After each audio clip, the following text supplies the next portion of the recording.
Okay, good afternoon and welcome to this meeting of the Conveners Group. We have apologies from Claire Hawkey. The meeting will be held in public and therefore members don't need to operate their own microphones. Agenda item 1, we have only one item on the agenda, which is a meeting with the First Minister, who I warmly welcome to this meeting of the Conveners Group. At a meeting in June, the group agreed that a new approach to these meetings might be beneficial, involving splitting our time with the First Minister over two separate meetings and allowing hopefully a little bit more time to delve into some of the issues we're looking to discuss. This meeting will last for an hour. In order to keep to time, therefore, it would be helpful if members could stick to relatively brief questions and similar responses. And I'm now going to turn firstly to Ariane Burgess. Good to see you today, First Minister. The Local Government Housing and Planning Committee have been undertaking pre-budget scrutiny on how the Scottish Government and local government have been working together in to advance public service reform. And I wanted to ask you several questions in that area arising from our work. So the first one is in the area of expectation of council services. So we heard as a committee about increasing demands and increasing expectations relating to many council services. And one witness told us that a dissatisfaction in council services is dangerous and can lead to a lack of trust in public services in general. And I'd be interested to get a sense from you if the forthcoming budget is going to adequately fund councils to ensure that they can meet the expectations placed on them.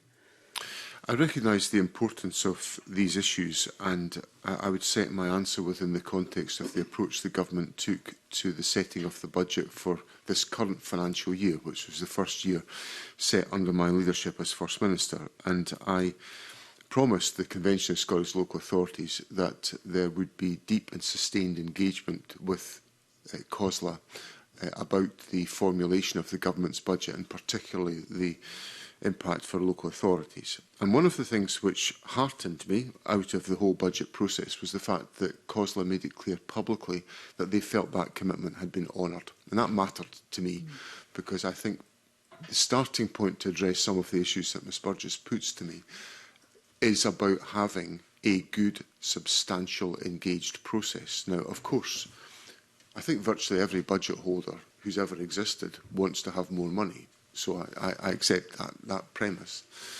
But what we tried to do in the budget last year was to make sure that we addressed as much as we could within the resources available to us, and enabling local authorities to exercise the flexibility that they are democratically entitled to exercise, that we would be able to deliver a settlement that allowed many of the expectations in the question that Ms Burgess puts to me could be fulfilled, because I accept that the strength of services, the ability of local services to deliver is fundamental to the confidence in public services. So what I would say today is that without prejudging the contents of the government's budget, the same approach, the same intensity of dialogue will take place with the Convention of Scottish Local Authorities, because I think it represents a good and strong foundation for the government's budget process and the settlement for local government. There's been quite a lot of excitement around the idea and potential for multi-year funding coming forward. Is that something that, without prejudging the budget process, is that something that the government can commit to? That's my expectation. The United Kingdom government, for the first time, I think, since about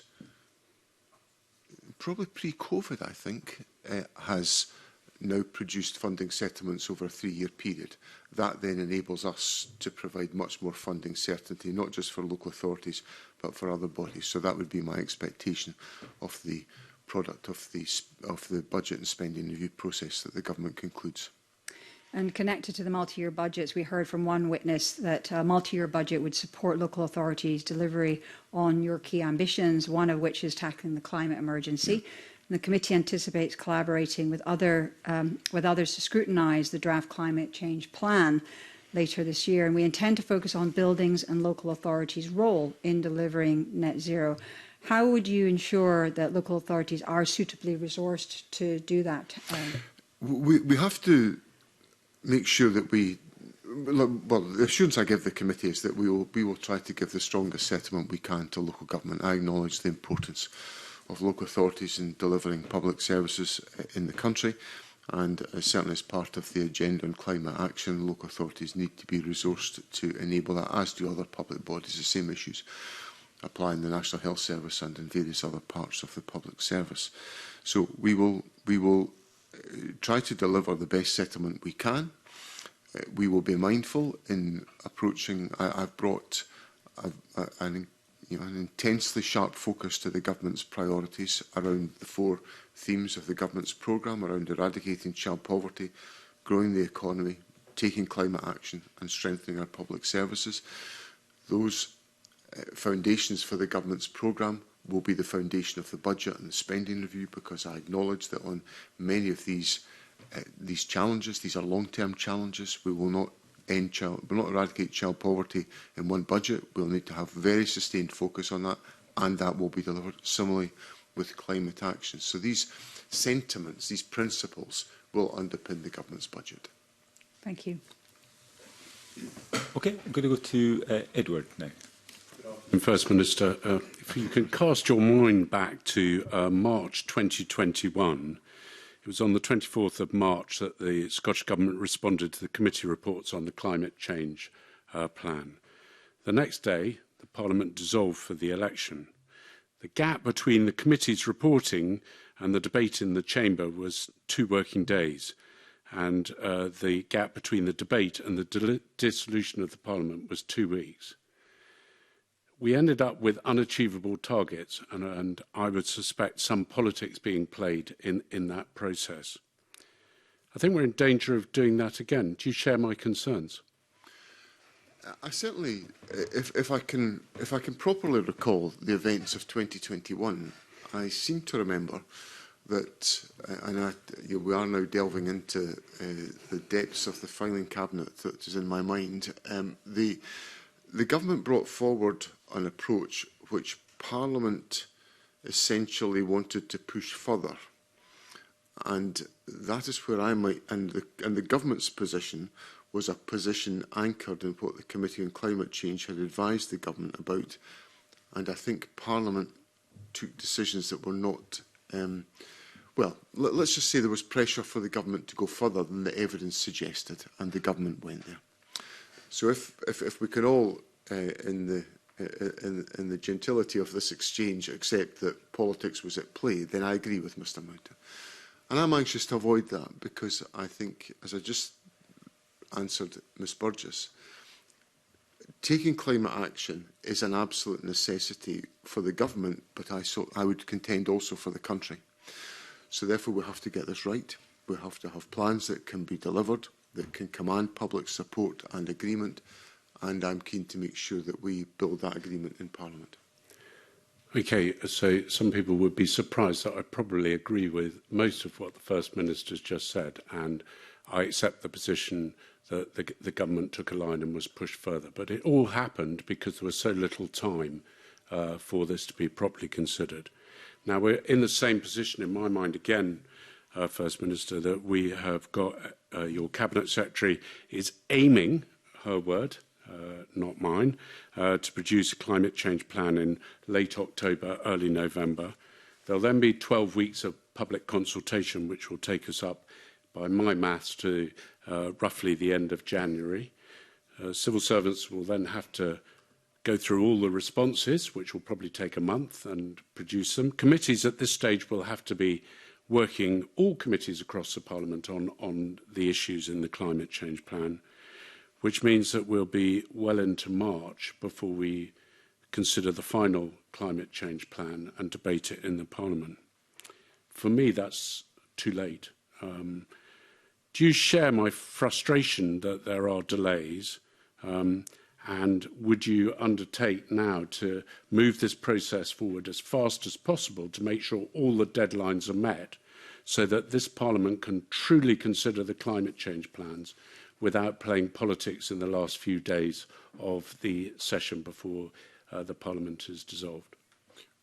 With the greatest respect, that last bit is out with my control because it requires on the conduct of others. But I think what I would say to Mr Mountain is that I acknowledge the importance of the points that he makes to me and the importance of sticking to a timetable which will be able to deliver due scrutiny of the climate change plan before dissolution, which is the government's commitment to complete the process before dissolution.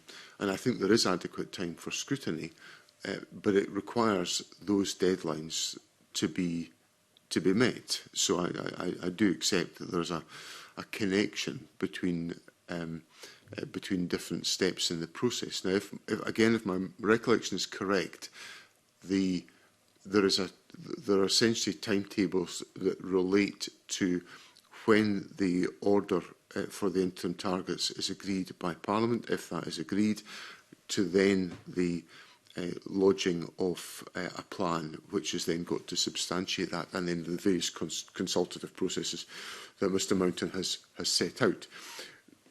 So, in a sense, those factors or those elements follow one from the other.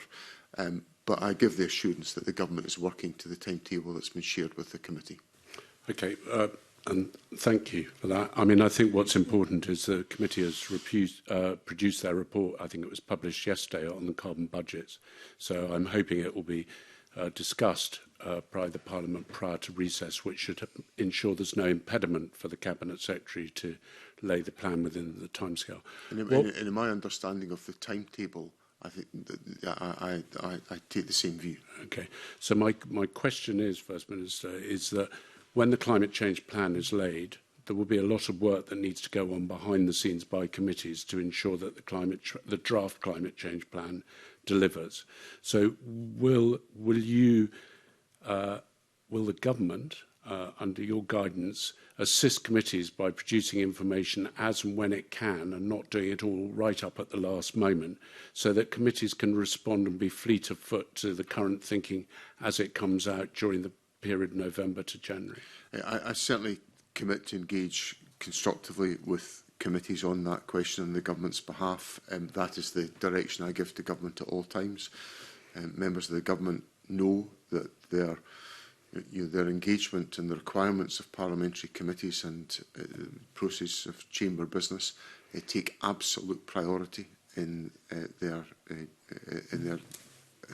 planning of their time commitments and their engagement. So that is a critical part of our democratic engagement with Parliament. And the one thing I would say, I suppose, which I should say for completeness, is that the turn of the year is going to be incredibly congested in Parliament because the timing of the United Kingdom budget, the government's budget. We are currently in discussion with the Finance and Public Administration Committee on the timetabling of the government's budget, but there will be committee scrutiny of the budget going on at and around about a similar time to the timescale we're talking about here. So, and that's before we get to legislation and other questions that committees are wrestling with. So I don't underestimate the congestion on committee agendas at that particular time, but I do commit the wholehearted engagement of government. Thank you. Thanks so much. Just to say, we've got a kind of running order here, but if any colleagues want to kind of jump in with sort of supplementaries to what they're hearing. It surprises me, Kenneth, that you would take up that opportunity. Well, just to say that the Finance and Public Administration Committee looked at the 15th. We would have preferred the 7th, but having deliberated with the Finance Secretary, our collective view was that Tuesday the 13th might be a sensible compromise, which allows the Government that extra week after New Year, but doesn't derail our scrutiny, which a Thursday statement might do. So that's the proposal we're putting to the Finance Secretary. That news had not reached me yet, but that's we've been keen to come to an agreement with the Finance and Public Administration Committee because the possibility of delivering a budget before the Christmas break allows for quite literally no government ability to respond. The response period would be a matter of days after the UK government's budget to then provide the Scottish Fiscal Commission with their statutory time periods to scrutinise the details. So moving into the new year is a necessity. but I'll obviously engage with the Finance Secretary on the outcome of those discussions. Okay. Kenneth showed how it's done. Anybody else wants to do that in due course, just let me know. First, we'll go to Stuart next. Thank you, Chair. First Minister, good afternoon. Yesterday in the Chamber, just before decision time, I gave a statement on behalf of the Delegated Powers and Law Reform Committee with regards to our recent quarterly report that was published last week. In the report, it did highlight that we have seen a marked change in the quality of the instruments that have come forward into Parliament. The figure that I gave yesterday was that basically around about 28% of instruments we considered had errors. Some of them were serious, one of them in particular. Sorry, they were in 6 of the instruments. The committee found 30 individual issues alone. So certainly the committee have got a great deal of concern about what happened certainly over that particular quarter. Do you share the concerns of the Delegated Powers and Law Reform Committee? I obviously want to make sure that whatever statutory instruments are being brought to Parliament, that they are at the highest level of accuracy. So I share the aspiration that Mr McMillan puts to me about ensuring that that is the case. I think there have been particular issues with a package of pensions SSIs, which have been particularly challenging in trying to correct some historic errors or correcting historic commitments. And I think, but the aspiration to ensure the highest quality drafting is one that the government commits to. Certainly, as a committee, we will be raising this situation with the Parliamentary Business Manager when he comes in front of the committee in a couple of weeks' time, as I'm sure you can imagine. Yeah. But in between certainly now and then, would you be having some dialogue with the Business Manager to ensure that he understands the situation that we do face? This is certainly an issue that I'll discuss with the Minister for Parliamentary Business and Veterans. He's, as Mr McMillan will know, just new in office but widely experienced in these areas of activity with Parliament, so it's an issue that I will take up with him. Okay, thank you. On a separate issue, our committee and the Constitution Committee have had a long-standing interest in the delegated powers conferred on UK ministers, which are exercisable within devolved competence and the scrutiny of the exercise of these powers. Are you aware of any recent discussions with the UK Government about powers to make UK secondary legislation in devolved competence, in particular arrangements to allow the Scottish Parliament the opportunity to actually scrutinise the exercise of all legislative powers within devolved competence?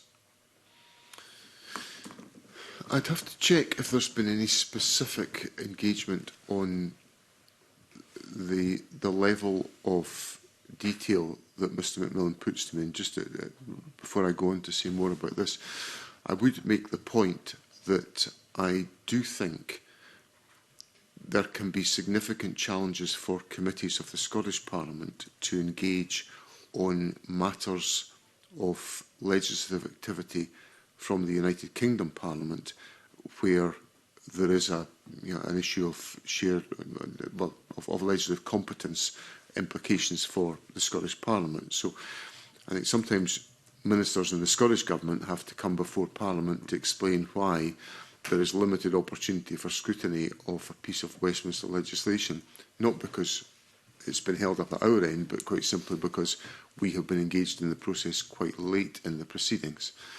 Now, in principle, the United Kingdom Government will engage with us on a basis of trying to ensure that we have adequate opportunity to engage on these questions.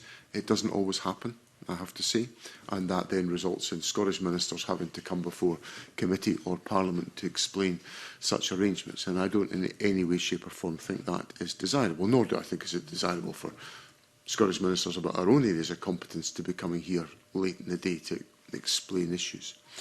So I think there is a wider question about the degree to which committees of the Scottish Parliament can engage on some legislative issues from the United Kingdom Parliament where there can be implications. And I will write to the Deputy Presiding Officer with an update on whether there have been any specific discussions on those points in the aftermath of this session. I think there's a wider question here about engagement on areas of legislative competence, and I've had discussions with the UK Government about the approach that we take to the scrutiny of issues that require legislative consent in Scotland.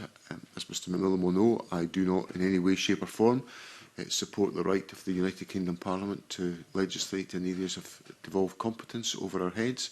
That's why I want to see the Internal Market Act repealed, because I think it erodes the powers of this Parliament. So there are substantive issues around the arrangements for the Scottish Parliament that require to be addressed in this area.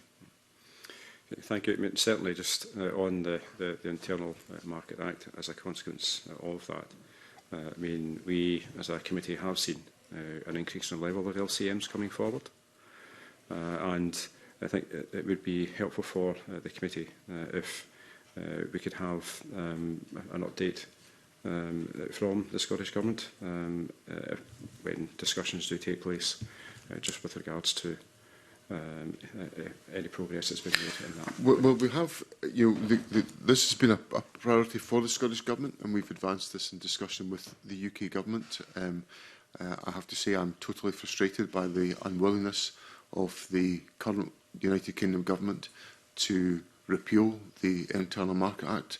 The Labour Party were opponents of the Internal Market Act when it was passed in the House of Commons. We had a united front on that question.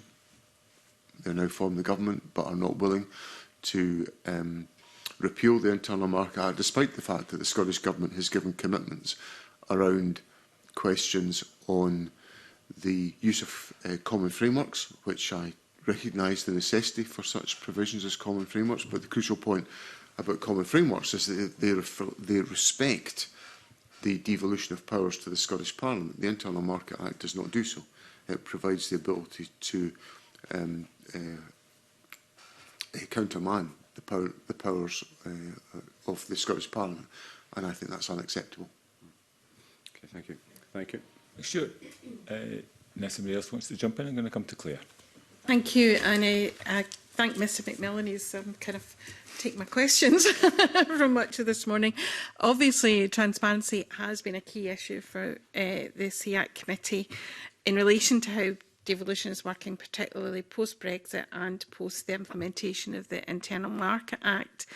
But how do we square that circle of getting transparency around discussions that are held in a confidential space, and particularly in relation to the common frameworks, which continue to be an area that are pretty obscure for the Parliament to be able to do anything about? I think the issues that I've rehearsed with Mr McMillan just latterly, I think get to the heart of what I'm concerned about, which is the erosion of the powers of the Scottish Parliament. I think the Internal Market Act did that. There was a very strong body of opinion and cross-section of opinion within the Scottish Parliament that took that view about the Internal Market Act. And I certainly think that that Act represents an undermining of the arrangements that were legislated for in the Scotland Act in 1998, and obviously that followed the supporting of the constitutional settlement in Scotland by a referendum in 1997. So the public that voted so overwhelmingly in 1997 for the Scottish Parliament were never asked about whether or not they were happy for the powers of the Scottish Parliament to be eroded as they were by the Internal Market Act. That, I think, creates the underpinning for the opposition that there was on such a widespread basis in this Parliament about the Internal Market Act. But unfortunately, it has not led to the repeal of the Internal Market Act. Now, as I said to Mr McMillan, I recognise the importance of having common frameworks in place post-Brexit. And I would be perfectly happy for those to be for those details to be made public. I'm very happy for details of intergovernmental discussion about the taking forward of common frameworks to be made public. Indeed, I'm pretty certain that committees will have been updated and Parliament will have been updated either by the Deputy First Minister or by the Cabinet Secretary for Constitution and External Affairs on the discussions that have been taken forward in relation to these questions about the Internal Market Act or common frameworks. And I'm very keen to make sure that the Government responds openly to the requirements of committees or of Parliament in that respect. If I could just drill down on another specific issue following the EU summit in May and the commitment to seek a veterinary agreement including dynamic alignment in such areas as food and agriculture. So the challenge I think that we have is that how do we know that Scottish interests have been presented and how the Scottish Government is doing that and how that is communicated to this Parliament? And I think specifically about the issues of accountability and also the keeping pace commitment of the Scottish Government. Dynamic alignment in a way is part of that, but we still have a difficulty in understanding how the keeping pace commitment will interact. So it's really an impact on this Parliament if these agreements go ahead. In relation to the UK-EU agreement, which was agreed in May, I think as members will be aware, the Scottish Government was not immersed in those discussions with the United Kingdom Government. Those discussions were undertaken bilaterally by the United Kingdom Government and the EU, and we had virtually no line of sight about the contents of those discussions. In the aftermath of that agreement, which I broadly welcome, because my government takes the view that we should have a much closer relationship with the European Union. We regret deeply the fact that we were forced out of the European Union against our will, and we are trying to rebuild relationships, and obviously that would help us to overcome some of the erosion of living standards that members of the public are experiencing in Scotland today because of Brexit, all of which can be, or a large part of which can be attributed to Brexit. So I welcome that direction of travel. What the Prime Minister has said to me in the aftermath of that agreement is that now that the headline details are agreed, there is a volume of detail that has to be agreed, particularly around about some of the questions around the SPS agreement. And the Scottish Government will be involved in that process. Now, I can only say to the committee that's what the Prime Minister has said to me. I have to judge in due course whether that is actually fulfilled. But what I am prepared to say to Ms Adamson today is that the Scottish Government will be very open with the committee and with Parliament on the engagement that is taking place, any progress that has been made, any issues that are emerging, subject, of course, to respecting the fact that we are involved in intergovernmental discussions. And I don't want to see the Scottish Government breaching any confidence into which we enter with the UK Government, but we will try to be as open as possible. And certainly, our ministers have to be available, and I think United Kingdom Government ministers as well, to be scrutinised by committees about the steps that are taken to take forward such agreements. Okay. One final question. If I could move to a different subject, and I'm squeezing it into the economy brief of the themes today, and that's about the culture sector. So the committee has had a commitment over the years to asking for cross-portfolio working within government to recognise how culture feeds into the wellbeing society, and also examining things like the percentage for arts fund that could be established and how the visitor levy might be used to support the arts. Without preempting the budget, are you able to see where the government sits on these issues? Well, I hope Ms Adamson takes some heart from what the government did last year on its budget, where in a very tight spending round one of the points that I was very insistent upon was that we honoured our commitment to build funding for the arts and cultural sector in Scotland, and we did exactly what we delivered, exactly what we promised, and the Culture Secretary was able to allocate the appropriate resources to Creative Scotland to support the steps in connection with three-year funding. And of course, as in relation to my answer to Ms Burgess earlier on, there will be an outline of three-year funding to support many of these developments. On a general point, I am firmly of the view that the health and strength of our cultural sector is a colossal cross-governmental asset for Scotland. It has beneficial effect on our economic proposition to the world. It has huge benefit on the personal, emotional and social and physical well-being of individuals in our country. And it's also an expression of who we are. And in these days, a true and appropriate reflection of who we are is more than necessary to overcome some of the pressures and the tides that we're all having to face up to. So I hope Ms Aronson can take confidence that without prejudging the budget process, the Government is absolutely committed to making sure that we have a well-supported and thriving cultural sector in Scotland.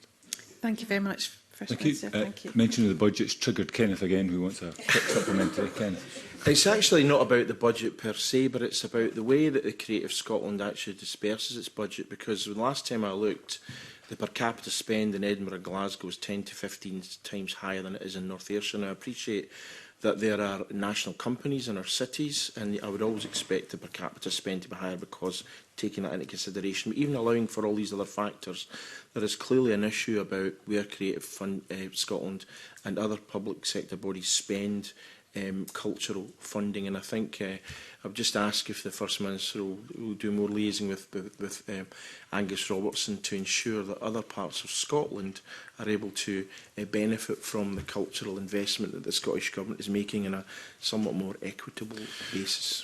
One of the points that I made in my speech at the start of the Edinburgh International Festival was to, yes, celebrate the tremendous success and impact of cultural events such as the Edinburgh International Festival, but also to highlight the effect of cultural expenditure in different parts of the country. And the example I cited was Pitlochry Festival Theatre in my own constituency, which is supported by Creative Scotland but brings extraordinary economic benefit into the community before we get anywhere near cultural benefit. So I think that point, I would reassure Mr Gibson that I take very seriously the point that he makes, and indeed in the review that is being undertaken about Creative Scotland, which has been led by Angela Leach, there is the opportunity for that issue to be explored, and I obviously encourage members of Parliament who have the concerns that Mr Gibson has put to me to enable that to be taken forward. I'd also make the point that, I think that's important that there is in all areas of the country that strong cultural footprint, because it is good for everyone's well-being. We've got to think about issues of access. Yesterday I was at an event about the cost of the school day, and there were school pupils there from Appin Primary School in just up from Benderloch in Argyllshire. And they were making the point to me that one of the issues that they have to wrestle with in relation to the cost of school day is how they can interact with other school groups on trips, because the physical cost of travel is such a significant factor. Now, there are different steps that are undertaken to try to ensure that all areas of the country are included, but a foundation of it is the point that Mr Gibson puts to me about ensuring that cultural activity is supported in all parts of the country. Thank you. MSP for the schools in North Ronaldsay and Papa Westshire. Can I empathise with that point? About well, you do prompt me also, Convener, to make the point that in the Edinburgh International Festival last year had a magnificent partnership arrangement in schools, in the Young People's Programme between Kirkwall Grammar School and the Lyceum Theatre in Edinburgh. And one of the books that sits on the the table in Butte House is the production of that fantastic collaboration from last summer, which was a product of pupils in your own constituency, Convener. And the Fringe used to be headed up by Kath Mainland, who's also a former constituent of mine in Orkney. And with that, I turn to Daniel Johnson. Yes, I suppose I should say something along the lines of the importance of creative clusters, etc., etc. It's not all bad in Edinburgh. No. So one of the particular points of focus for the Economy and Fair Work Committee has been the situation at Alexander Dennis. And we had an extraordinary meeting just before summer recess, which I think we were quite pleased to do, I think demonstrating flexibility and responsiveness to circumstances. But looking at the issues we looked at, and this comes with the context, we want to, in the short term, secure those jobs, and in the longer term, secure what I think is a critical national asset and infrastructure. But the three critical elements were the sort of £30 million of funding over the last decade from Scottish Enterprise, then the ScotZeb funding, which resulted in, I think, just around 40 buses being commissioned from Alexander Dennis. And given that that ScotZeb funding has been reopened, I think what would be good to hear is what work has been done to look at the conditions around those grants, what can be done, and fully aware of competition law, but critically, we want to give industry in this country the absolute best chance of winning those contracts and benefiting from those grants. And just be interested to hear what work has been done to do that. It's an important issue, and I think Mr Johnson and I will come at this question from entirely the same perspective, I suspect. So there are provisions that can be applied to maximise the consideration that can be given to local production and manufacturing, but that has to be done in a way that is legally compliant, and none of us can escape that reality.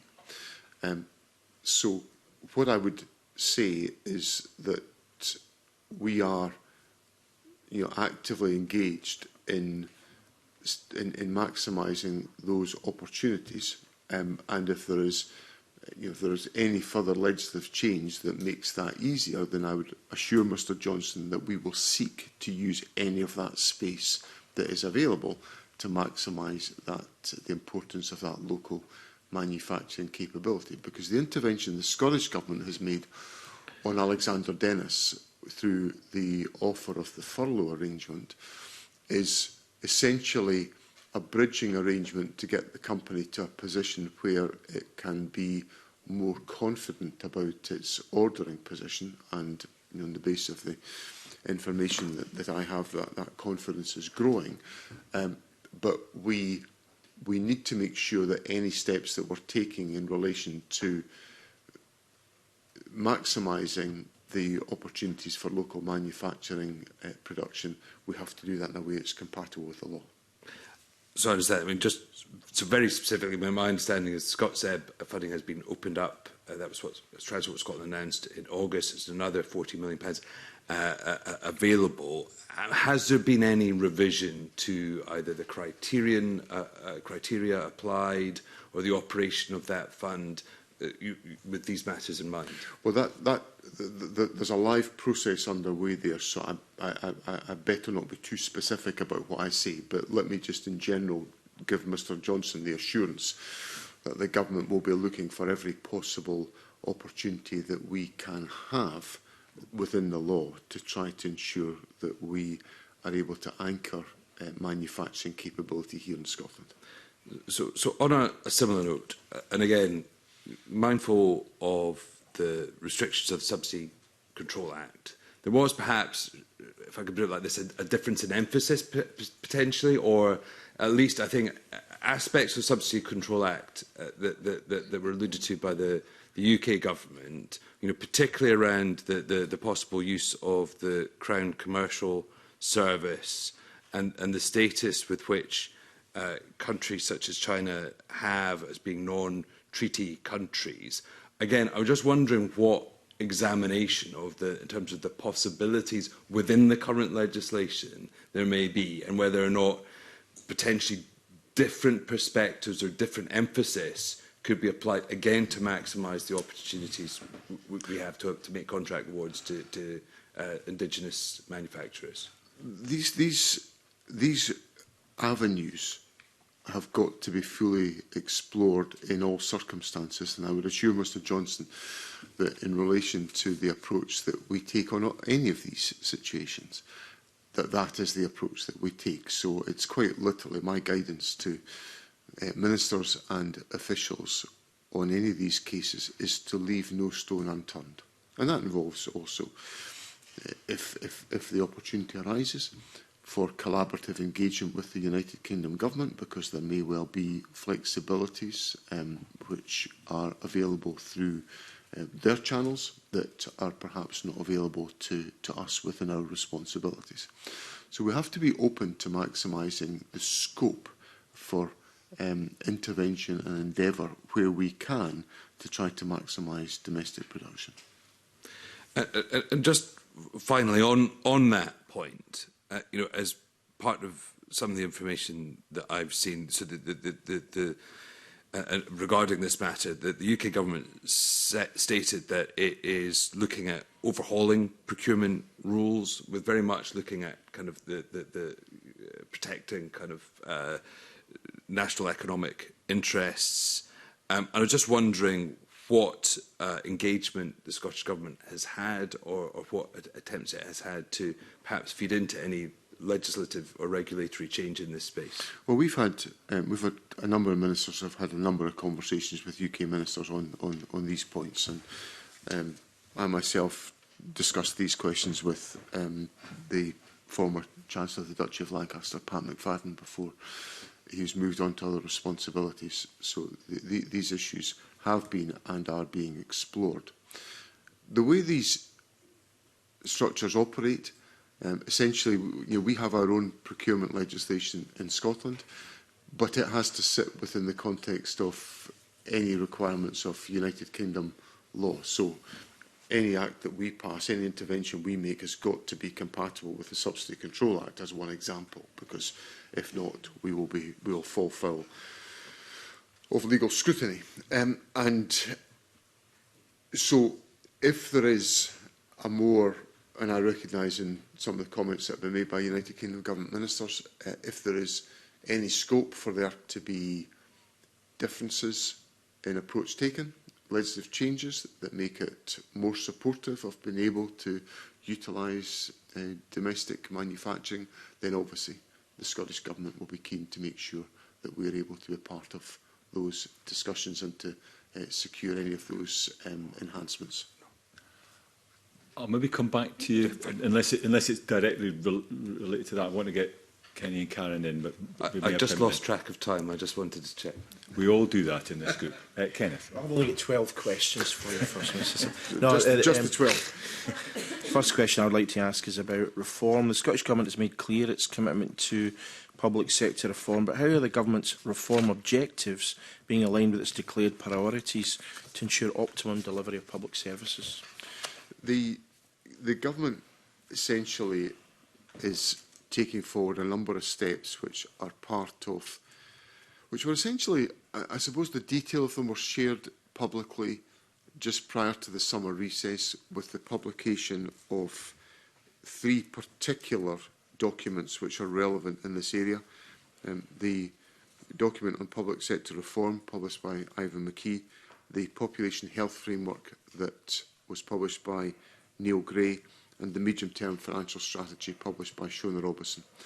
And I think a combined reading of those 3 documents will demonstrate the thinking in the Government's approach to reform, which is very much anchored, and Mr Gibson will know my roots on this particular question in the thinking behind the Christie Commission, with an emphasis on earlier intervention, on the creation of collaborative environment within individual places, which, for example, in relation to the Conveners constituency, raises particular issues about how public sector bodies work together in areas of small population to maximise the efficiency of public services, and about ensuring that the long-term trends within the population can be reflected in the design of public services, so that public services are at all times operationally and fiscally sustainable. So those three documents essentially explain the government's thinking, and that has been translated into practical measures which will be taken forward as part of the budget and the spending review. Okay, thank you. Now, skill shortages are acute in many sectors of the economy and holding back growth, but colleges which are key to delivering skills, including apprenticeships, have seen a 17% real terms funding reduction in the last 5 years, and the UK government's increase in employer national insurance contributions has made the situation even worse. So, well, you can't preempt the budget. I'm just wondering if you'll encourage the Finance Secretary to be somewhat more generous to our colleges than has been the case in recent years. Obviously, I hear the point that Mr Gibson makes to me, and I recognise the importance of the skills issue within our economic proposition. Again, I come back to one of the points I made earlier. Those four overarching themes that lie at the heart of the government's programme will discipline our approach to the budget choices that we make, and strengthening the economy, making sure that we have the skills and the attributes necessary in our economy will be central to the decision making. But I shall bear Mr Gibson's point in mind when I'm discussing the budget with the Finance Secretary. Thank you. And concerns have been raised in evidence that in terms of research and development, while Scotland still punches well above its weight and continues to invest around 50% more than its UK population share, that percentage was even higher a few years ago and has been declining steadily in recent years. So what actions is the Scottish Government taking to reverse that trend to boost innovation, investment, productivity and our international competitiveness? There's a variety of different steps that we take, not least of which is through our support for the university community in Scotland, and also for the collaborative work that they undertake within the business community. But just yesterday, the Deputy First Minister gave a statement to Parliament in relation to the Tech Scaler programme, which is one example which, and as the Deputy First Minister said yesterday, it's not perfect, but it's a game changer, an absolute game changer that's been lauded around the world. It attracts a certain amount of domestic criticism, if I can put it as delicately as that. But it's the type of bold measure that's required to address exactly the point that Mr Gibson puts to me, where we are prepared to do things differently to achieve a better outcome. One of the reasons why, if we were having this conversation 10 years ago, one of the issues we'd be talking about would be the poor start-up level within the innovation community in Scotland.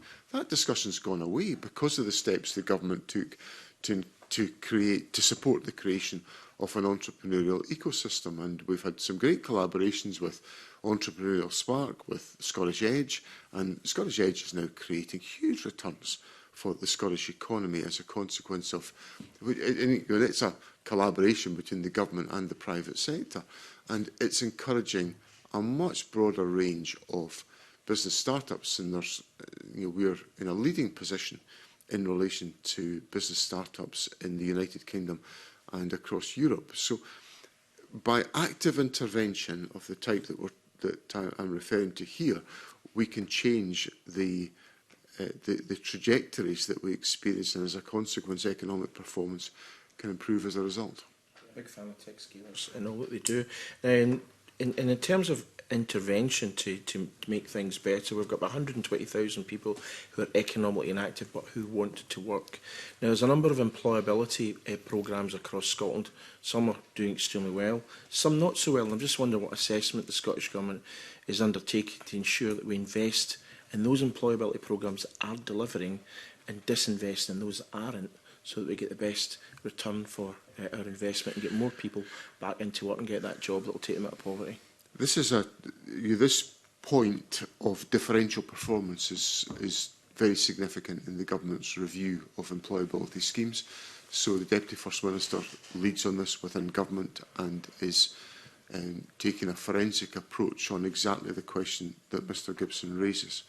Because if, again, going back into the four central themes of the government's programme, if I want to eradicate child poverty, there has to be a growth in parental employability.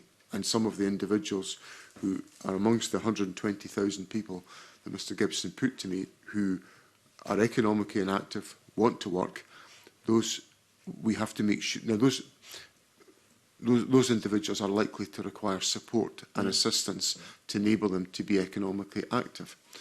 And that fits again together with some of the work that we're doing on whole family support, which is not just about a one-dimensional making of the Scottish Child Payment, which I think is a great intervention, but it's not what's going to lift all families out of poverty. There has to be wraparound support, which might be about employability, it might be about childcare, it might be about transport, it could be about addiction, it could be about other educational interventions. And we've got to get that right for individuals, and that's what's underpinning the analysis that's been undertaken by the Deputy First Minister to address that direct question. Thank you. Okay. I'm going to come to Karen, and then I'm going to come back to Edward and Daniel if we can squeeze them in. Karen. Thank you. Good afternoon, First Minister.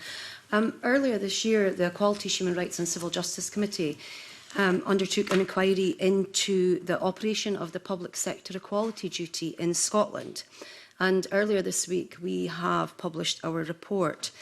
Unfortunately, the report is showing that we are concerned about the understanding and delivery by public bodies fundamentally not having the desired impact on outcomes for people with protected characteristics, and especially, for example, those with intersectional characteristics like women with learning difficulties, and some of the evidence was quite sobering. But one area of particular concern was the absence of evidence of public bodies having due regard for the need to foster good relations between different groups. And at a time of such polarised debate across Scotland, fostering good relations between different groups, it must be a priority. How can the Scottish Government provide leadership and direction to ensure that fostering good relations is prioritised? I think some of these questions were discussed in the statement that was given to Parliament on Thursday of last week by the Minister for Equalities, and I think some of the points that were raised in the exchanges that took place within Parliament indicated some of the solutions that can exist in that respect. So I was struck by some of the discussion around about the active promotion of community cohesion that is necessary to be encouraged, and ministers are now reflecting on that, which was discussed last week. So I think the first point I would make is that there has to be an active acknowledgement of the importance of pursuing that cohesion, particularly in the context in which we're now operating. Secondly, there is a need, and I've seen the conclusions of the committee's report, and obviously there's quite a challenge to the government there about the public sector equality duties, so we will respond to that report, but we have to take the steps to make sure that we are fulfilling our obligations in that respect. And then lastly, I think it's important that there is the political and moral leadership to tackle some of these questions, and I certainly accept my responsibility and obligation to do that and try to pursue it on all occasions that I can. Thank you, First Minister. Thank you. So, okay, I'm going to come to Daniel and then to Edward. Daniel. Just again, following on from the bus, but it actually has wider points around procurement.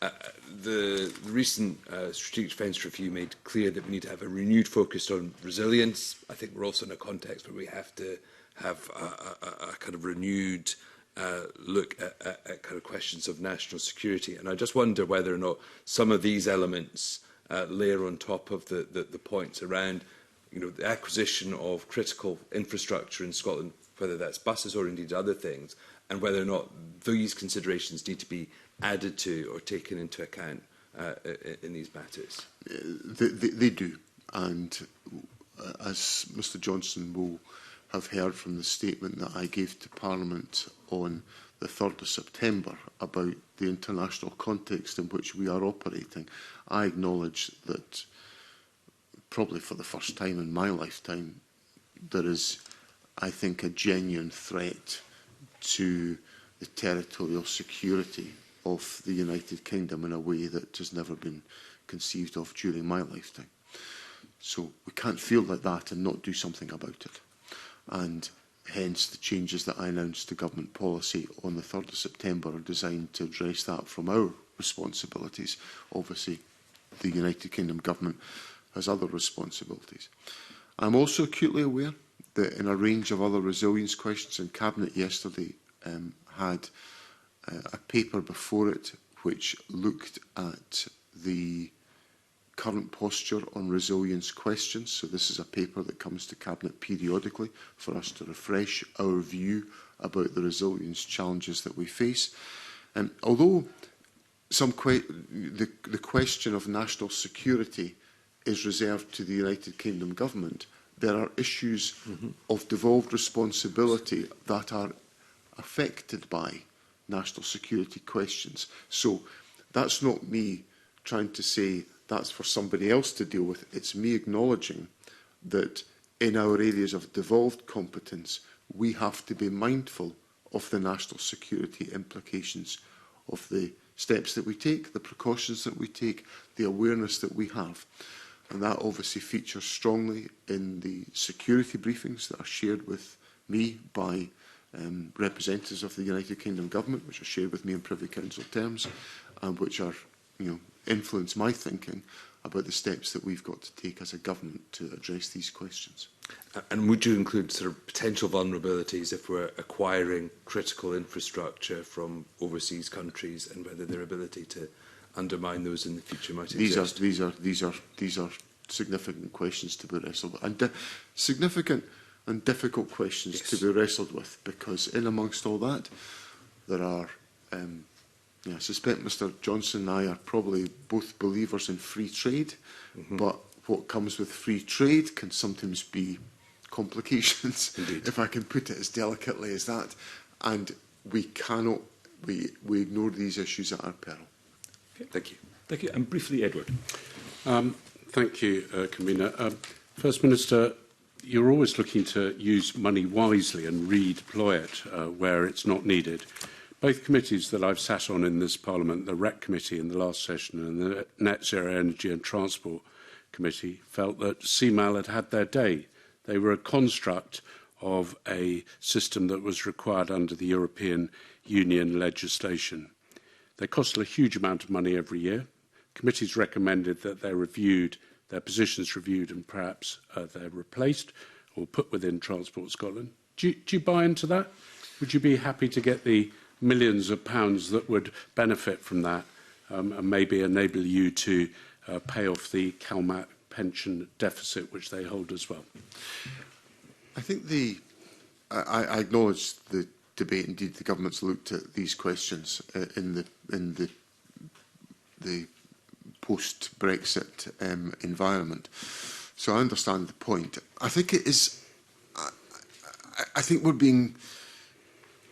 getting ahead of ourselves in saying that there's obviously functions that CMAL are undertaking that would have to be undertaken by a successor body.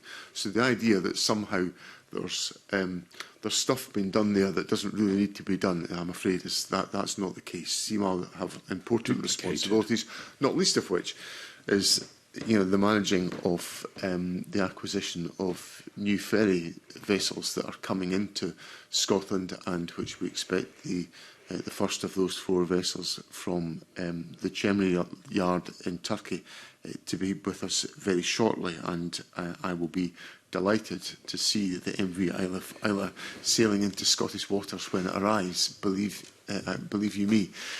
So there is important work that's got to be undertaken there, and we've got to have efficient structures, and I'm all for having efficient structures, but I wouldn't like Mr Mountain to think that there isn't a necessary function being carried out there, because there is. I do.